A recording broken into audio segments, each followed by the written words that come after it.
I am in an office and I have five different businesses that I'm working on all the time. So yes, I do like to work, but I can say I'm able to take 2 months vacation a year today. Mm. So, and that was because I changed the mindset from being a graphic designer and owning my studio and working for myself to wait a second, I can actually rent an office and have five graphic designers do that for me. Wow. And I can just go out and instead of getting my neighbor as a client, I can actually go after Toyota, which I actually ended up doing in Peru, by the way. Wow. I got a little job, but that also helped me open my mind to, oh my God, which is the reason why I decided to go for marketing and communications.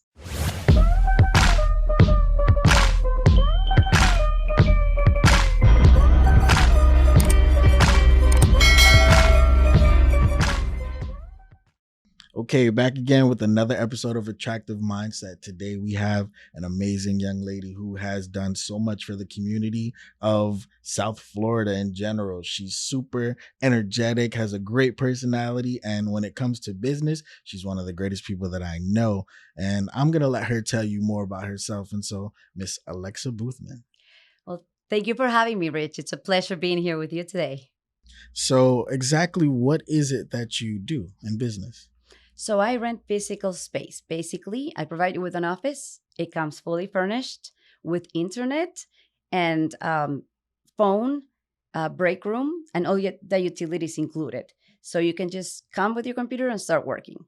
Number two is the virtual offices. Basically, I provide businesses with a physical address so they can start their business. And when people look you up, they will see that you're in a Class A building on the fourth floor and you're sharing the space with other businesses, but that is a community. We can also provide you with a telephone number and we can answer the phone for you. So you look even bigger than what you really are. But it's just steps for you to take without having a long term commitment and spending a lot of money on an office, secretary, assistant. This is a way to start and not spend all your money on the physical space and things like that. So, and with a virtual office, you can also use the facilities. So you can meet people, you can have interviews, you can use the services. So it gives you ample usage of all our services. Okay, and so you just told them a complete insider scoop on basically, getting ahead of the game because I do business coaching, and so that's a definite staple that I tell them is you're either going to need a, physical address or you're going to need a virtual office address. And so explain a little bit more about virtual offices and why it's super essential for somebody that, especially within this age of business, is going to be critical for them to have. Well, first off, we're in the state of Florida. So Florida is a no fault state. So it's up to the client to research who he's doing business with. That would be number one. And we don't recommend that people use their home address. And there's a lot of different reasons why, but you don't want to use your home address. If people look you up on Google, they're going to see that you're at a house or an apartment somewhere, which doesn't make you credible or legit. And you don't want to have your address on the internet for business. That's number one. Number two, Google will not let you advertise on Google Maps if you have a home address. Mm. Number three, the city, you have to ask for permission, requirements, pay. They don't want you doing business at just any location just because you feel like using your home address so you don't have to spend the money. So it's credibility. It makes you also look, the perception is everything, and it makes you look bigger than what you are. You want people to trust you. So being in a place like mine, a co-working, they can come through the door. They will see your name on the lobby directory. They can walk to the fourth floor and stop by at the front desk. And you're just not in at the moment. We call you immediately. We'll let you know who's here to see you. We can receive payments for you. We can receive mail for you. And we keep it safe. So it's like having an actual office without the physical space. So, for example, if you're a real estate agent, or if you're in any kind of service industry, you do repairs, you an electrician, you need to be on the road. That is the main goal, that you're on the road. But for business purposes, you need to have an address, a main location. So this could be the place where your clients send you checks, where you leave your payroll for your employees to come on Friday and pick it up. You can use this for bank purposes, IRS. So we make sure that we take care of your things. Now, there is one thing called PO Box, and we all know it's very inexpensive. But PO Box is also just a box at a location, and it does not give you credibility. Again, when people look you up, you don't look credible. People don't want to do business with someone they can't look for. Especially banks. Especially banks. Banks will not allow you to open an account unless you have an EIN number, unless you have an address, and it's much better if you have a legal business address. But also, we currently have 5 locations, so that's another way to grow a business, actually. But I definitely recommend that people get, if not with me, with in whatever location they are, they look for some kind of mail address or professional business address. Wow, perfect. And so yeah, that's essentially how we pretty much met, Alexa, ROV Productions, definitely. That's the production company. We met Alexa, I want to say like 4 years ago now. And so Yeah. it's definitely been a while. And just the creative space that she subjected us to, it's a melting pot of businesses. It's not just one business that's here. You have some people that, may do lawyer type things. You have some people that have, stores. You have some people that have self businesses, the mom and pop kind of businesses. It's just everybody, together in a space. Everybody's nice. There's events that she has going on, and it's a really good community. And it's definitely central. The location that we are at is in Hollywood. And so, just having that as an in-between Miami and Fort Lauderdale, and it's just convenient, and you definitely need it when you get into business. And so, with that said, how did you even get into this business?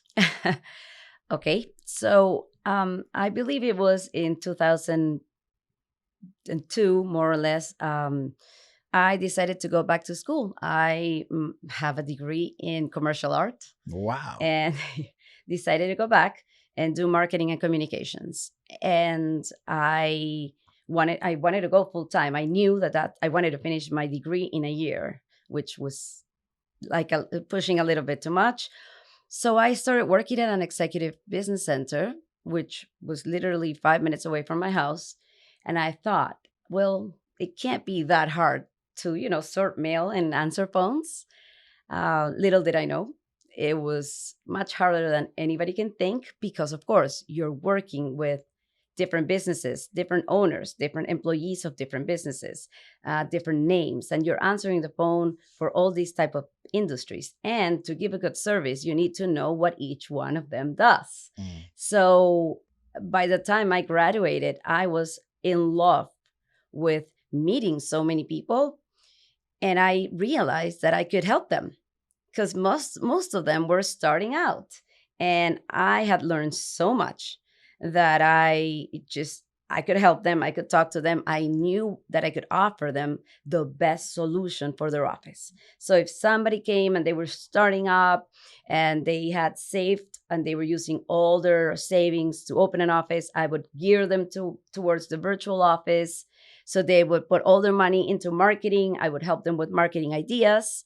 And, and then you would see them evolve from, having mail service alone to, hey, I'm getting so many phone calls. How about, can you provide me with a phone? And then we would. And then it exploded, and we ended up having 4 executive suites. Wow. Yes. And from there, the owner of the company decided to sell. He sold the business, and I knew I wasn't done. So I took the chance and I opened my own. And that's where it all started in 2016. Wow. Okay. Or 2008. Yes, 2008. Wow. And so, okay, so you going to open your own after learning from that kind of business, what's the process, going through that? And so you said you have a commercial art degree. And so, getting into that field from, just working for, a company that does the executive suites into owning, a company that controls the executive suites. What's that shift look like? It's not easy. It's not easy because I was used to providing clients leases that were approximately between 6 to 8 pages, versus I got my first lease and it was 32 pages. Wow. I wasn't ready for it. I wasn't prepared. I couldn't understand. But one thing I knew is that I had been in a huge community Mm. and I had met a lot of people along the way.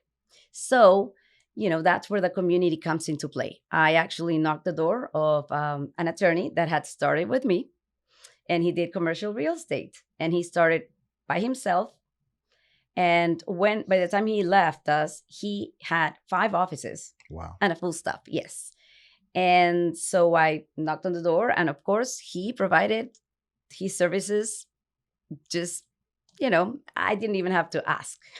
So he helped me with the leasing, the negotiation, and everything. And that's when you start learning. Oh my God, it's not as easy as I thought. And then you need an accountant or somebody to guide you, and you don't have the capital to pay an accountant to tell you if you should open an LLC, you should open a corporation. Once you open a corporation, you should make it an S corp, and then you have to get the EIN number. And so it became a learning experience. I am glad that I had the community that I had, and it was a lot of effort, but all my clients pulled through. Um, I had to buy furniture. I had to buy phone equipment. I had to sign agreements and contracts with vendors. And, there was a lot of work involved that it was completely different from renting small offices to something now so big. But I've learned a lot. Um, there were a lot of headaches at the beginning until, you learn. But I did get amazing clients that are still with me 15 years later. Wow. And they actually, they bet on me. They said, okay, well, you'll do it. We're here for you. And we've learned over the years we've upgraded all our systems. Now we are full technology. And now I'm able as well to help clients, and I can guide them. And if anybody needs some kind of bookkeeping help, well, I have somebody for them. Anybody needs maybe not an accountant or a lawyer, but a paralegal to help them with some forms, I also have it right here. And so I still help. I knew I could still help people. I still do. My door is always open, as you know. So any client walks through that door and they need to speak with me, I'm available.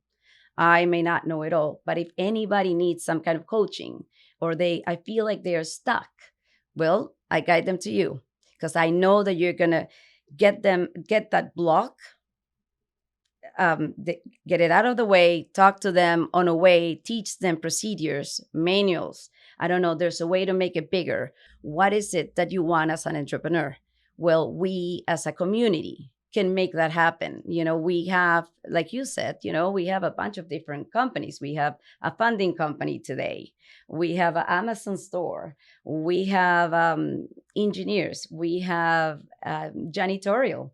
So we have a big community. Everybody brings something to the table. We try to make as many events so people get to know each other. The majority of the businesses here are 1 to 2 people operation, maybe 3. And so it's good to collaborate and help each other and maybe do partnerships. And that's another way to grow. Exactly, 100%. And so, tracking back towards what you said a little bit earlier, finding the capital for things like this, how do you get yourself, if somebody were to start something like an executive suite, how would they get to that level of, okay, I need to solidify this amount of capital because this is commercial real estate. That's definitely not cheap. And so how do you navigate that field, especially, not even this being your background? Like, that takes a lot of raw talent. I don't think people understand that. Well, my case was a little bit different because I actually took my savings account, but I started with 10 offices. The business doesn't really make money with 10 offices. I had, I think, at that time, 5,000 square feet, Mm. but I knew I can make it grow. So today we have 15,550. Wow. Could I have started with that kind of money? No. Unfortunately, commercial real estate is a completely different ballpark. So they ask between 2 to 3 months deposit on a rental, let's say between, I don't know, 30,000 a month to 70,000 a month. So now if you do the math, we're looking at a lot of capital. There's different businesses. There's businesses that you can go to the bank or the SBA and ask for a loan. And that loan is attached to, let's say, equipment. You get into the tracking business. So you ask for a loan, but the money that is secure through the trucks. In this industry, unfortunately, I don't have any tangibles. So basically, the bank wouldn't lend me any money because I only had signed leases. So for the bank, it didn't mean anything. So I built it based on my reputation. If anybody wants to get into this industry, it's not easy.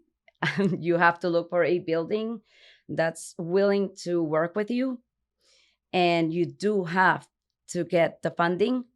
Now I know a lot of different companies that provide funding, but of course now I've been in business for 15 years. Yeah. So it's a little bit different. I can walk into a bank and ask, and they will give me some funds. But on the first one, it's not easy. It depends on the type of business that you're in. But there are cities that provide grants when you're starting a business. We all know that. You're a hairstylist. Hey, there's a few zip codes today that are actually giving grants. Wow. Depending on the area. Yes, because they want the business. A lot of people lost businesses during COVID. And the cities have open spaces, areas. They want business to strive again. There's a lot of money out there. You just need to look for it or get someone like you, to help them, because navigating that world on itself is very, very complicated. It is. Yes. It's not just finding the grants or the loans, is talking with someone and filing the paperwork. That is where it gets a little bit tricky and complicated. Doing the business plans, very complicated. So we may be great at graphic design, commercial art, marketing. I'm great at that. But then there's also a backside, and the backside is where I definitely recommend getting a business coach or getting some kind of support. I also truly believe in getting 2 to 3 people that you look up to, that, whenever you're questioning or you have a question about something, you can't feel bad. You can't just grab the phone, call them up. Hey, how would you do this? How would you handle this? How can I go about this? And listen, people are there to help. People want to help you. So that's how the funding, that's how I overcame it. But I started with my own. Okay. And so to touch on something that you definitely brought up, what was the difference in your business, when COVID happened and, recovering from that situation after, since this is a, brick and mortar? Well, COVID hit us hard, especially because I was working with small businesses, entrepreneurs, people starting up. And of course, I kept seeing them just disappearing, closing. And I kept seeing a light at the end of the tunnel, but people, of course, didn't believe me. So I had 2 locations. I had to close one because most people just wanted to get out of business and they didn't want to wait until things got better. But as time went by, a lot of people have reevaluated the way they do business. And a lot of people have decided that they want to work for themselves, that they want to stay at home, that they actually are very productive being at home. However, we go back to, but you still need to have a professional address. If you're going to meet someone or if you're going to hire someone, you don't want to interview them at Starbucks. Exactly. You want to make it a little more professional. Otherwise, the trust may not be there. Why is my attorney meeting me on a Starbucks? It's just, we're not ready for that yet. Maybe in 10 years he'll be that way, but today it isn't. So not only did we go back into our game, we are at the top right now. Wow. Because a lot of big corporations are also reevaluating. So instead of just getting a location in Hollywood, They're getting a location in Hollywood for the owner and a location in Boca for the employees that need the space because they're more productive at the office, and a location in Brickell just so that they can do a monthly meeting on the conference room. So it has grown a lot. People going in business they need to do the Google advertising. They need the Google code, and in order to get the Google code, you do need an address, and it's got to be approved by Google. Mm. So you want to rely on a company like us, on a co-working space that actually has traditional offices or physical space. Otherwise, Google will also deny it. So, but today, I'm glad to say that a lot of people are going into business and exploring new ideas, new ventures. And, you know, it's fun. I don't know about a lot of new businesses that are signing up, but I'm learning. And one thing I know is how to help them on the space area. So, and on the marketing a little bit, or how to guide them or who they should contact. So, on that end, today is the prime. This is a great business to be in. Most of us, the ones that, hold on, we knew this was going to happen. We knew that people were not going to want to sign 4-year, 5-year, 10-year agreements. Landlords, unfortunately, didn't work with us when COVID hit. Our leases went up. Wow. Yeah, my lease went up. I help, yes. You don't pay 1-2 months, but next year, you not only you have to pay your rent, you will have to pay that on top. So, yes, there was help, but not the help that we needed. So a lot of executive suites, a lot of co-working share spaces had to close. But the ones that were able to hold on through were amazing. We're full. We have a lot of customers, and we're also, I guess, changing our procedures a little bit, making it more streamlined as well. A lot of people don't need phone answering anymore. They just need a number. People are working from their cell phones. So we're creating new packages and new ways to handle that. That's why we're offering now 5 different locations. So things are working a little bit different. People are asking for more bandwidth when they rent the office, but not necessarily phone answering, secretarial. They don't need it anymore. Everybody's going paperless. Yeah.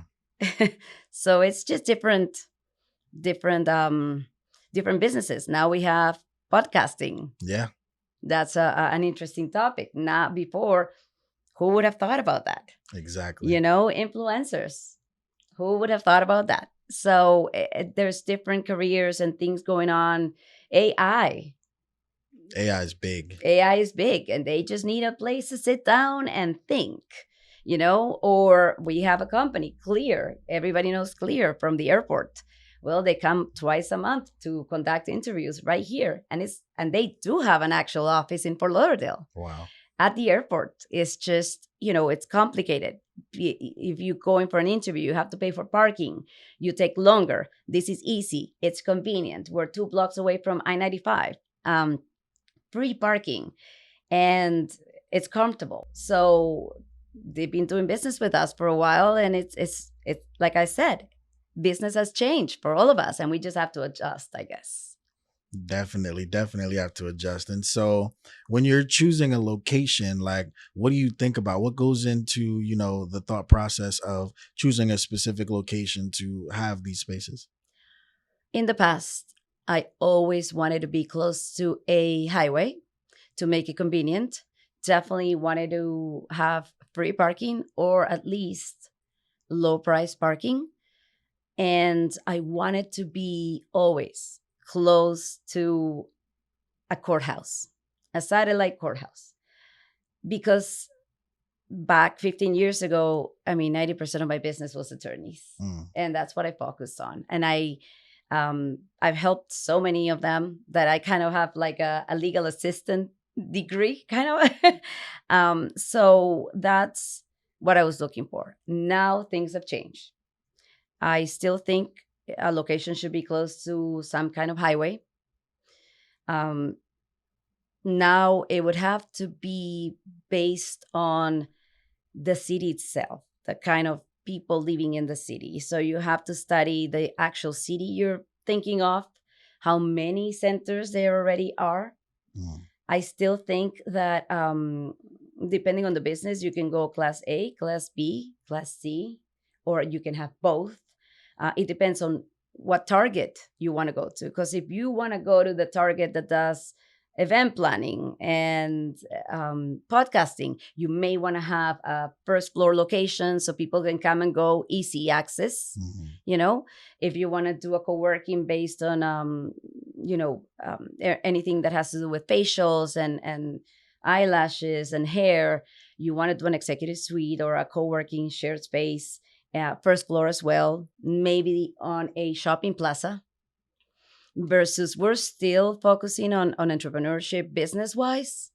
So I still look for class A or B, but I prefer class A building because, again, everything is perception and you want to have the look. You want to have a professional building where people come in and they go, wow. And so I feel like the classes are gonna go over a few heads. And so can you explain the difference between class A, B, C? Oh, the building.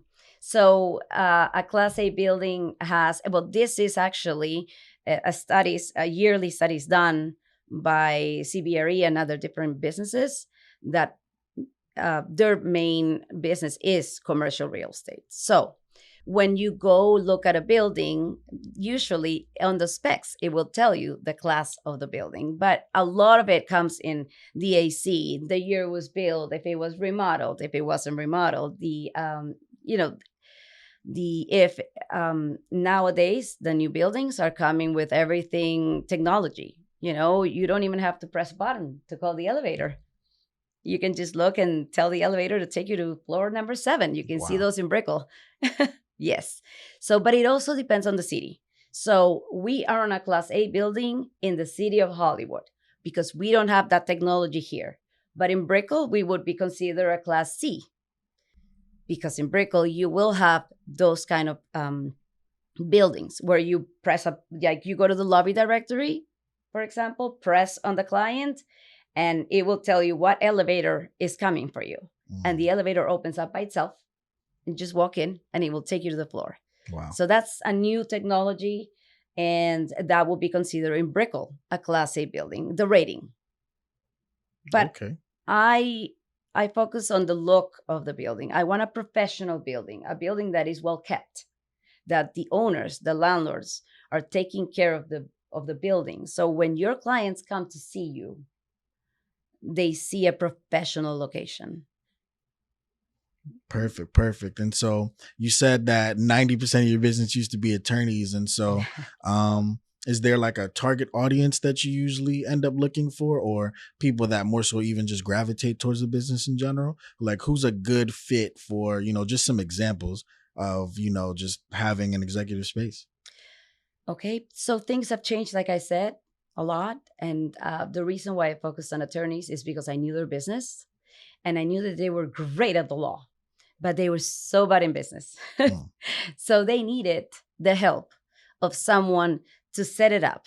You were great at the practicing of the law, but how do you get your clients? Mm. I mean, you need a website. You need marketing. At that time, you needed to be on the yellow pages. And I used to help them with that. Today is different. But I can tell you, Rich, I'm not selling, but I can tell you that anyone is a good fit. Anyone opening a business that doesn't know where to start is a good fit because they need a location. Anybody outside of the country that wants to do any kind of business in the US needs a bank account. So in order to open a bank account, you need an address. So you need to open a corporation and get an EIN number with the address. You'll be able to open the bank account. Otherwise, there's no way to open a bank account in today's the way things are going today. But anybody starting a business that wants to be a part of a community, I'm going to say that it is by trends.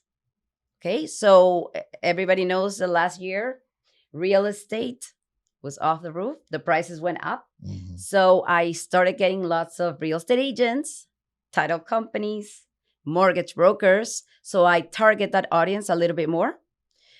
In this time of the year, I know tax season starts in January. So I already started marketing or targeting accountants, bookkeepers, people that just do taxes because they need a space. In November, we knew insurance was going to kick in. So I targeted everybody in the insurance industry. I have a client that comes here every year, November and December. Because if he goes anywhere else, they're going to ask for a minimum of 3-month lease. But I know him. I know he only needs 2. And we work together. So every month, every year, he comes November, December. I mean, people can still come looking for him here.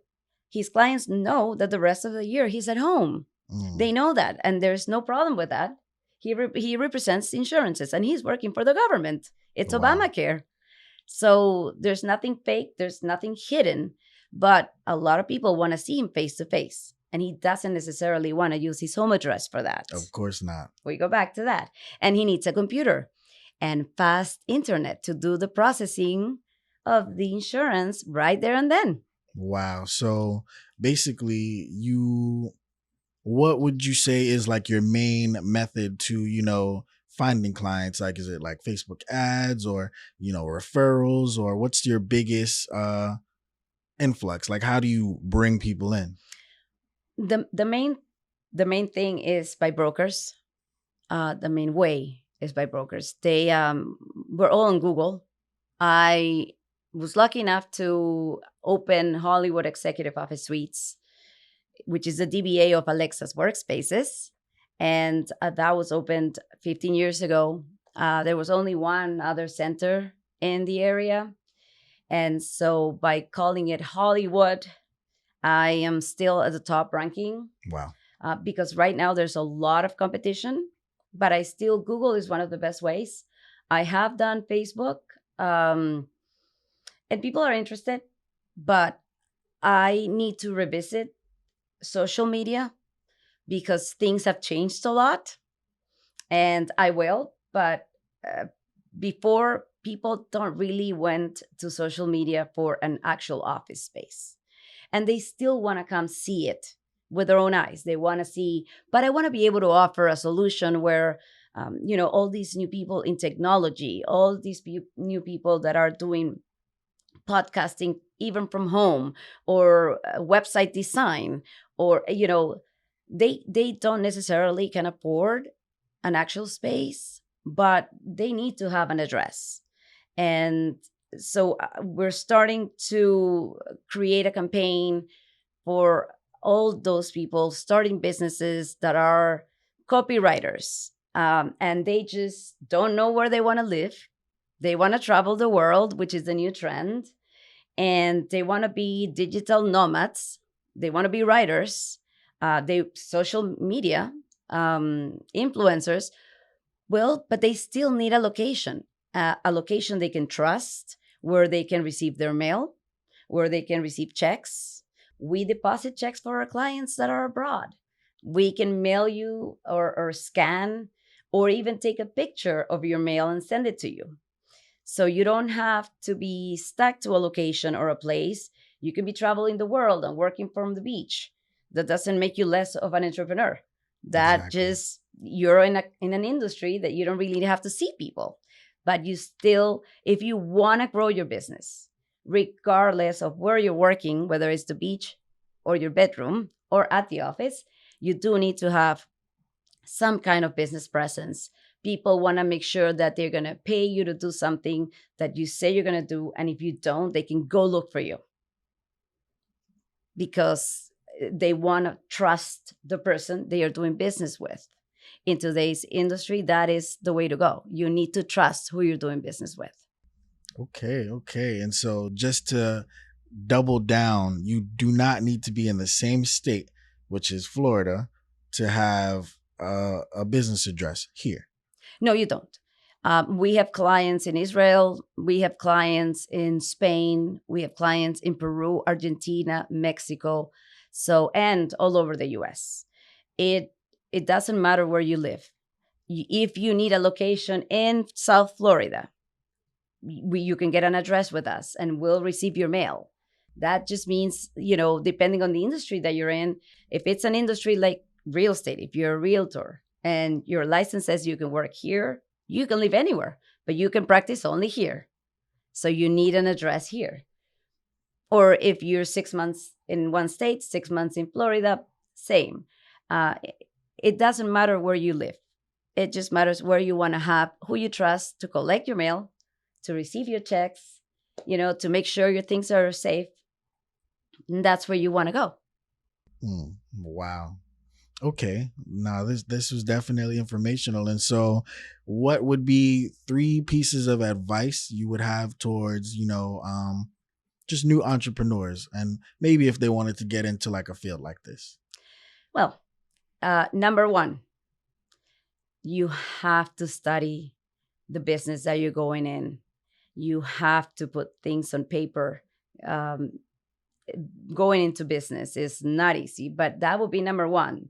Due diligence. You have to do your due diligence. If you're sure that's the business you want to go into after doing due diligence, I would say step number 2, you have to get a business coach unless you graduated business school. So, because otherwise, I didn't go to business school, but I also had a lot of bumps along the road until I gave up and I realized there were business coaches. And my business mindset and my business completely changed the day that I hired the first business coach that I had, because it was like I was no longer an employee of my business. I was an entrepreneur.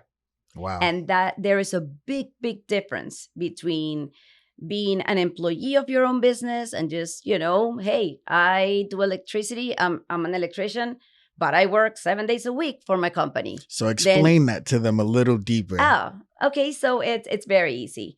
So I studied graphic design and I opened, not here in Peru, but once I graduated, I opened my own studio. And I started looking for clients. I had the personality, so I wasn't shy. I did start getting clients, but I didn't see profits.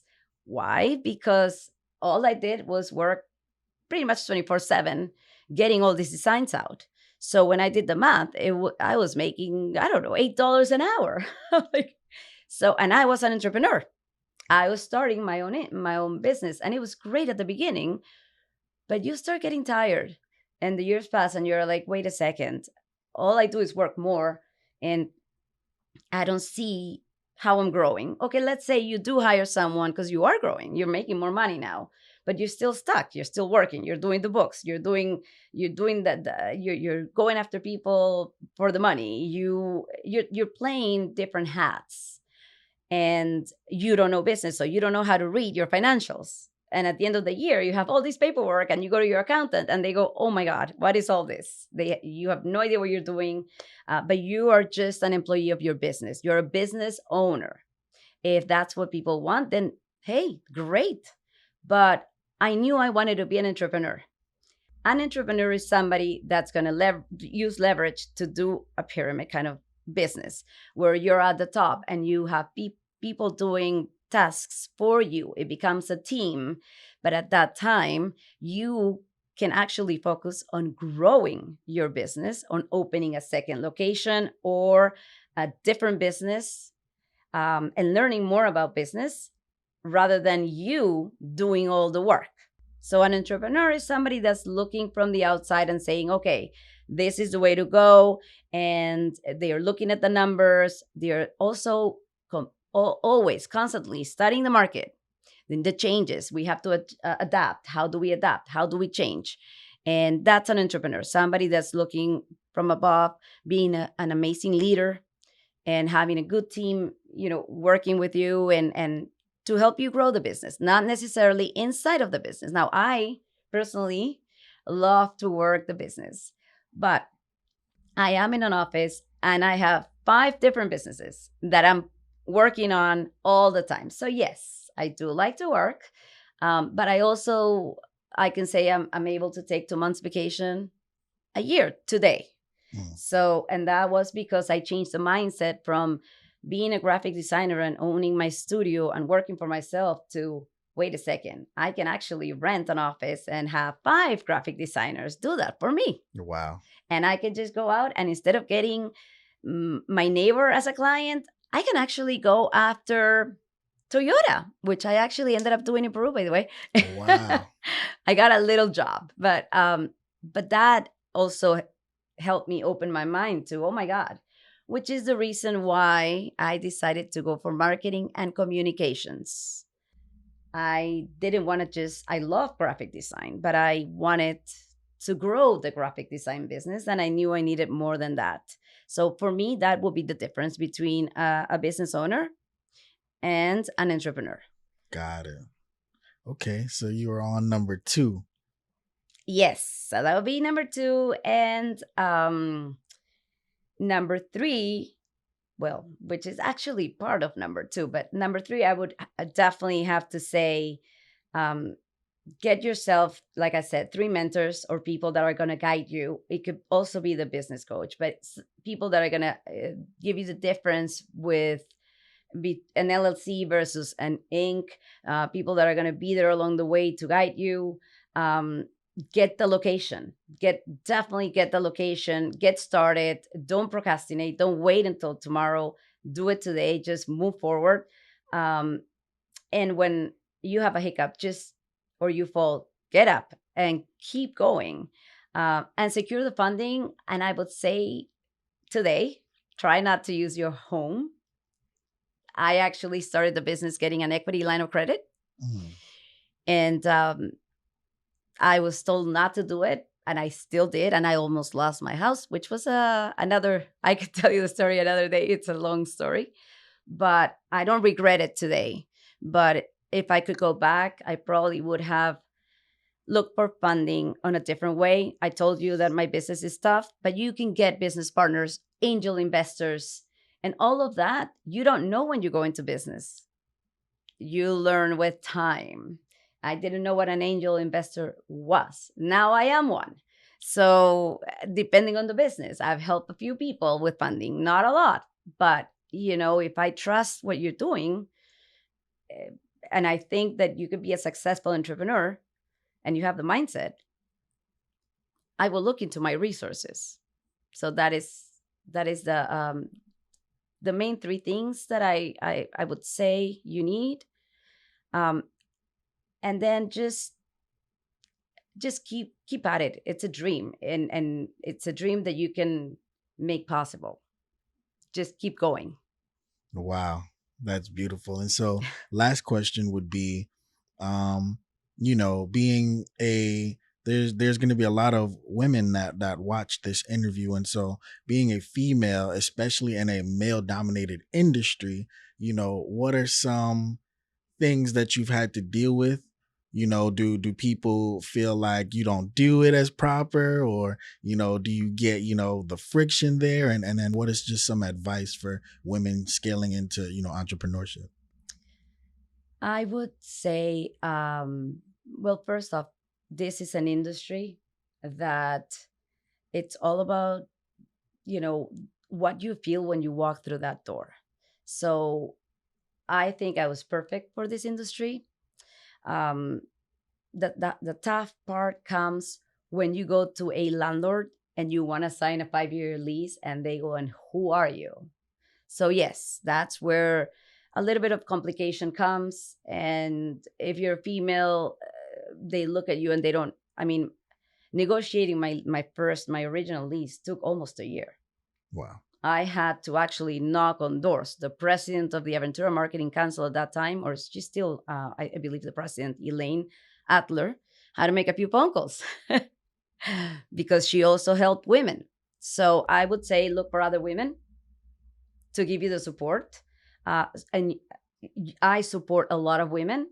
I am actually on the board of the Power of the Heels Foundation. We help girls. We giving them power, letting them know they can do whatever it is that they want to do. There's the sky is the limit. There's no ceiling to break anymore. We can do it all. I would just say stay focused and be the best at what you do. And you can also take advantage of it. There are a million different offers when it's a business owned um, a company, or like, for example, the government. If you register as a business owned business, they have grants, they have and the federal government is treated like an entity. They need Mm. anything. They need clothing, they need food, they need anything, medical assistance, they need office space. So I would say take advantage of that, register, go to the city, go to the county, go to the state, and go to the federal level. Hey, try to get jobs, or at least you can apply for jobs. Definitely go and search for groups of women entrepreneurs that support other women. There's plenty of those as well, and I am a member of a few of those. um, and you know I for me, it's the personality. I When people walk through the door, I'm not just trying to get their money. I really want to sit down and understand what you do and how I can help you. I think at that time it's a win-win situation, whether you're a male or female, and you will trust me right away, because you'll see I'm not looking for a short-term sell. I'm looking for you to be a part of a community of entrepreneurs, and I want you to stay with me forever. Of course, if you leave, you're a success story for me, because that means you made it. And now you're looking for your own traditional space. Wow. So, as you can tell, Miss Alexa definitely does have an attractive mindset, and we've definitely learned a lot of gems today. And so, where can people find you if they're, if they need an office, if they need a virtual office, social media? Like, what are some places they can find Of you? course. So the website and the social media, it's under Alexa's Workspaces. That is the name of the corporation. You can find me on Facebook. You can find me on Instagram. I am also in LinkedIn as Alexa Boothman, and also the company. We are also in YouTube, but it's all Alexa's Workspaces. And you can call me. You don't need to sign with me. If I have time, we can set up a time and I can explain the different services we offer, or what may be good for you to start. Good thing about us, we haven't changed the terms of our agreements, and so we still do month to month, which is great for people that are starting up and you don't know and you don't want that commitment. Don't be afraid. You can call us. We will be more than happy to set you up. And not only with us, we can open the corporation, get you the EIN number. If you want to register with the city, we'll let you know how to do it. We'll give you the website, and I'll sit down with you and help you setting it up. Those are things that we can do for you that we'll be happy to. We want you to succeed if you're a part of our family. We don't want you to be here for 2 to 3 months and then give up.